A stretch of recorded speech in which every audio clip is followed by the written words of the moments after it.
Guys, pernah nggak kamu ngerasa hidup aman-aman aja karena semua bisa dicicil?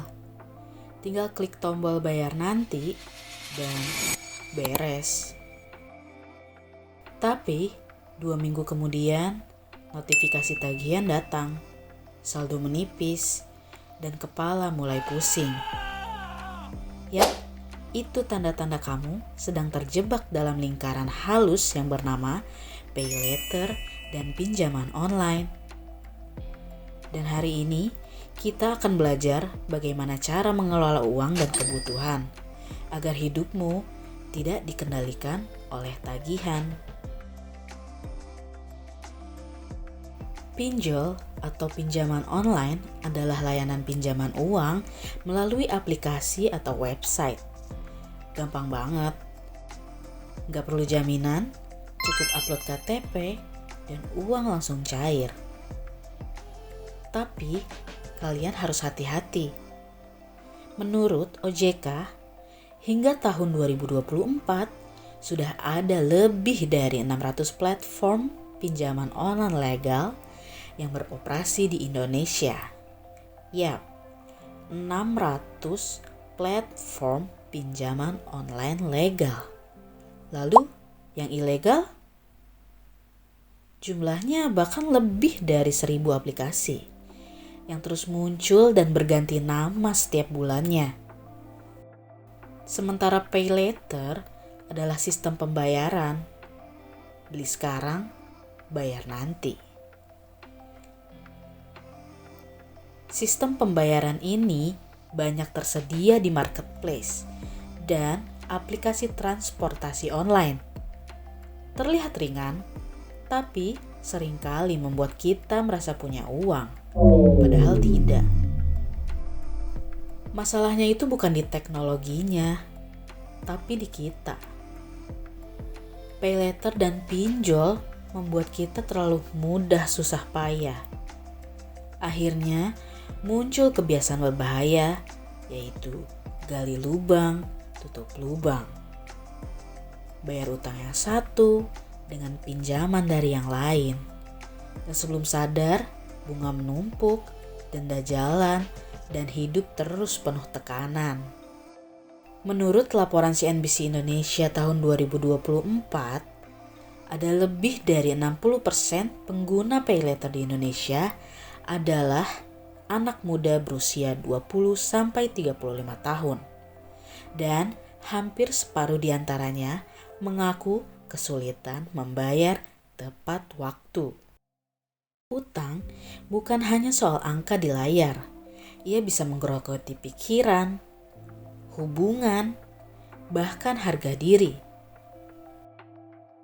Banyak cerita nyata tentang orang yang kehilangan temannya karena meminjam uang untuk menutup cicilan. Ada yang sampai berbohong ke keluarga karena takut ketahuan punya utang online. Dan yang lebih parah, ada yang kehilangan kepercayaan diri, merasa gagal, dan terpuruk. Akhirnya mengganggu mentalnya.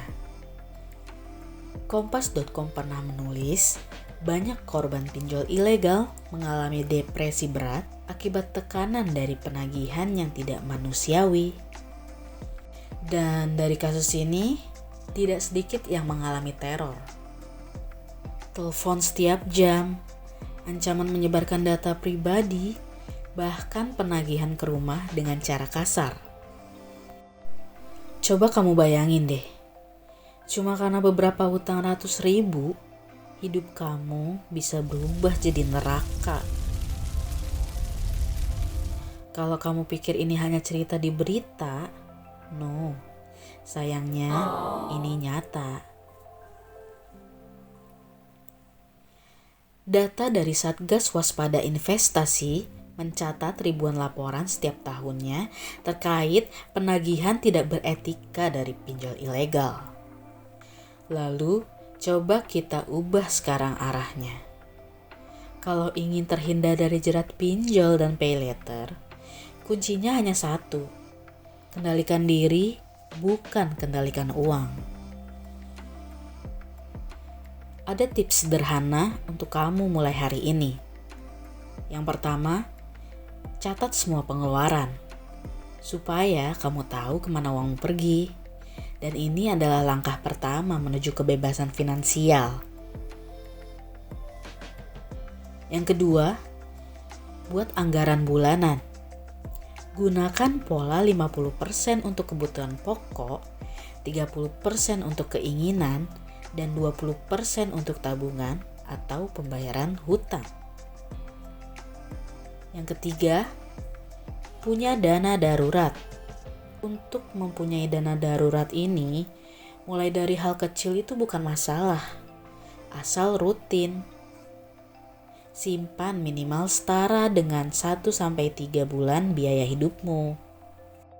Keempat, hidup secukupnya. Karena cukup itu bukan soal jumlah uang, tapi rasa tenang karena tidak repot.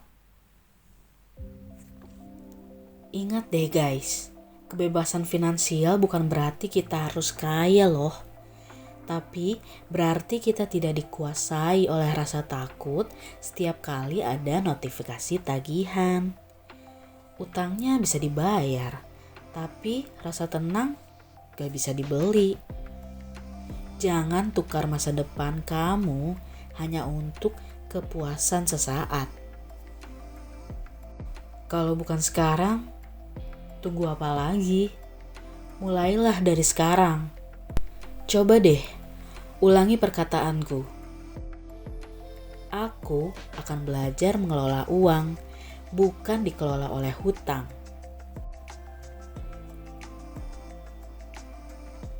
Karena hidup tanpa tekanan utang itu tidak mustahil. Berjanjilah kamu berani mulai mengubah kebiasaan mulai dari hari ini. Terima kasih guys sudah mendengarkan. Kalau narasi ini bermanfaat, bantu bagikan ke teman dan keluarga tersayangmu. Ajak mereka sama-sama belajar hidup bijak secara finansial.